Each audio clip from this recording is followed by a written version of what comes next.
Well, good afternoon, everyone. Welcome.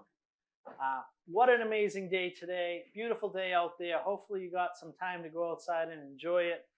But this weather is perfect for today for us showing you and highlighting a little about what your summer beverage choices could be. We're going to give you our advice on some summer wines as well as some nice summer cocktails. So first, I'd like to start off by thanking Diane Tavishian and that MyTech team for letting us, for inviting us to make this presentation. Here at the Endicott House, we've been making a lot of these virtual demonstrations. We are streaming live from the MIT Endicott House, from the den of the house, and from our studios here. And maybe you've joined in. We love sharing our passion and our knowledge. Our general manager, Michael Fitzgerald, has done a few of these MyTech presentations on gardening and plants. Our executive chef, Eddie Serrato, has done some nice culinary events and shared his tips on that. And today I'm going to share a little of my wine knowledge as well as some fun cocktails, how to make some cocktails today. So welcome. This should be casual. We're not going to dig too deep, but we want you to hopefully learn and try some of these at home. So today I'd like to start off by welcoming my colleague, Amy. Amy, hello there, welcome. Hi. And she is actually going to join us with the wine part of this presentation. We know today that that you do not have, you were not given the wines to taste with us. We will provide that on our website. So you will get to revisit these wines if you find something you're interested in. We'll provide that information on our website.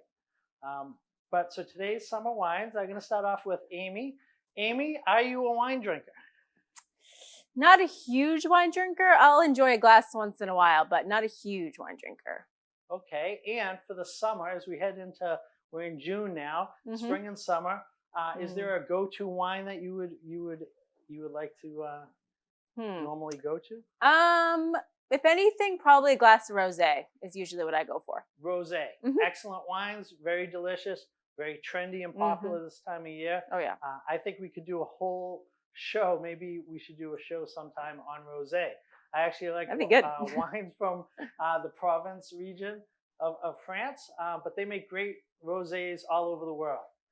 So that would be fun. And there's a big spectrum of different tastes in rosé wines. But today, what we like to do is we like to start by giving a poll and seeing what our audience likes to do. What is their go-to summer wine?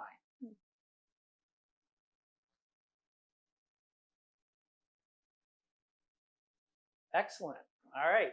Let's see. It says Pinot Grigio. 18% of our respondents chose Pinot Grigio. And then 29% chose Chardonnay. Wow. Very popular. Chardonnay is the most widely planted grape around the world.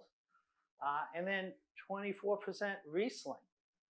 And 22% Rosé. Excellent. Excellent.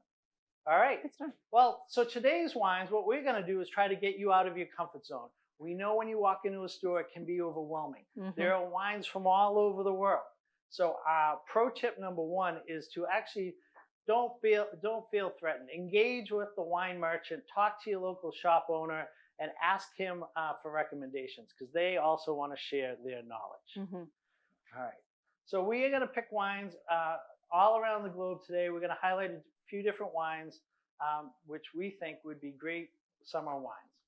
So as part of my job as Director of Food and Beverage is to design the wine list here, a wine list that hopefully all our guests will enjoy. And when I do that, there's certain wines, a certain style of how I assess wines. And I'm going to share that with you today. So what I call it is the 4 S's. The 4 S's stand for using our senses. So the first S is for sight. We will visually inspect the wine and that will tell us a story. Our second S is for swirl. The third S is for smell, to smell the aromas of the wine. And then the fourth S is scent. So those are the four S's, and we're going to start with sight. Okay. So you have wine in front of you, Amy. I have wine in front of me. I sure do. All right. So when you look at those wines, let's look at the white wines first. Okay. Which wine would you say is the lightest in color? I would say this one on the end is the lightest. Right. Right Okay, here. perfect. Yeah. So there is a little, you can notice a difference between the color of these wines. Mm-hmm. Now, the color of most of these wines, because they are light and summer wines, are going to be very close. But is there one wine that's a little darker than all the rest? Probably this one on the other end. Yeah. Closest to Excellent. the red. So there is a wine that's a little lighter in color, and there's a wine that's a little darker in color. Mm. So when I start, when a sales rep will come in and have me assess the wine, I like to have it over a white background or a white tablecloth, and I would tilt the glass over, and I would look at the color of the wine, and the color of the wine is going to start to tell me a story.